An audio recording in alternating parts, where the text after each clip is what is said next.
Today, we're going to talk about something that's, well, it's an incredibly difficult topic, but it's a really important one for so many hopeful parents. We're talking about a blighted ovum, especially when it happens after what feels like an absolutely perfect embryo transfer. The confusion and the heartbreak can be just overwhelming. So in this explainer, we're going to break down what it is, why it can happen, and most importantly, how there is still a clear path to hope.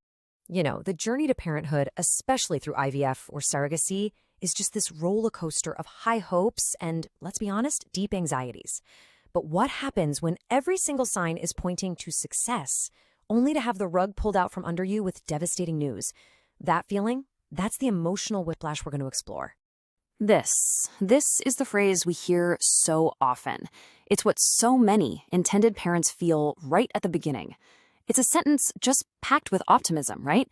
It's this belief that after all the effort, all the waiting, everything is finally falling into place.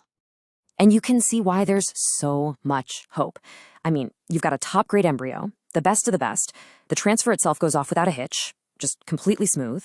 Then the blood work comes back, and yes, the HCG levels are rising, they're doubling, they're doing exactly what they're supposed to do. You're even feeling all those classic early pregnancy symptoms. Every single sign is a green light. And this is the moment, the appointment that you've been counting down the days to. It's supposed to be the first real confirmation, the first time you see that tiny flicker of a new life. It's the moment where everything is supposed to become real. And then you hear those words you never expect. No fetal pole. That's the first little structure of the embryo you should see. No heartbeat. The screen just shows a gestational sac, which is the structure that's meant to hold the growing embryo, but it's empty. It is a sudden, gut-wrenching halt to a journey that felt so full of promise, and the diagnosis is a blighted ovum. So what on earth does that diagnosis even mean? Blighted ovum can be such a confusing, clinical, and honestly an isolating term to hear. So let's just break it down and demystify it a bit. A blighted ovum, or what doctors sometimes call an anembryonic pregnancy, is basically when a fertilized egg successfully implants in the uterine wall, and the gestational sac, the support structure, starts to develop. But for some reason, the embryo itself either never develops or it stops developing at a very, very early stage. And here's the really cruel part. The body doesn't always get the memo. The sac keeps growing, pregnancy hormones like HCG can keep rising, which is why you can still have all those positive pregnancy signs. Now, here's something that's really crucial to understand, especially when you're feeling so alone. This experience is not rare, not at all. A blighted ovum is actually the cause of about half, 50% of all miscarriages in the first trimester. It is a very common reason for early pregnancy loss. And that brings us to what is, for so many people, the most confusing and frustrating question of all. It's what I call the PGT-A paradox, right? This is the heart of it. You've invested so much, emotionally, financially, physically, into PGT-A screening. The whole point of testing the embryo is to make sure it's chromosomally normal, or euploid, to reduce the risk of this exact thing happening. So how on earth can you do everything right and still end up here? Well, the answer really comes down to the limits of our current science and the incredible, mind-boggling complexity of early human development. Some things are just truly beyond anyone's control. Okay, think of PGT-A like this.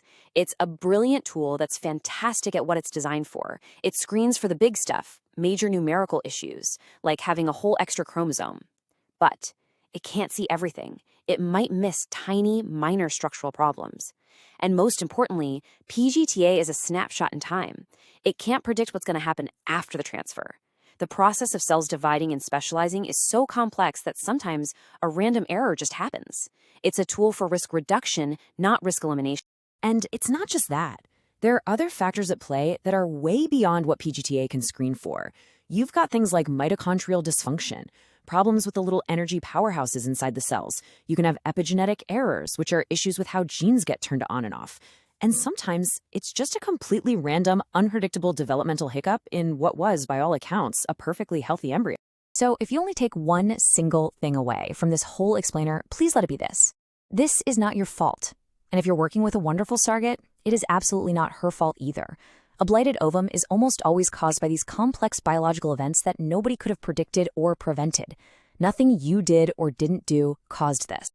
So, once the diagnosis is confirmed, the focus has to shift from why to what's next. And I know that can feel incredibly overwhelming, but understanding your medical options is really the first step in taking back a little bit of control. Typically, your doctor will talk you through three main paths forward. The first is called expectant management, which basically means waiting for your body to recognize the loss and miscarry naturally. The second is medical management, where you'd use medication to help that process along.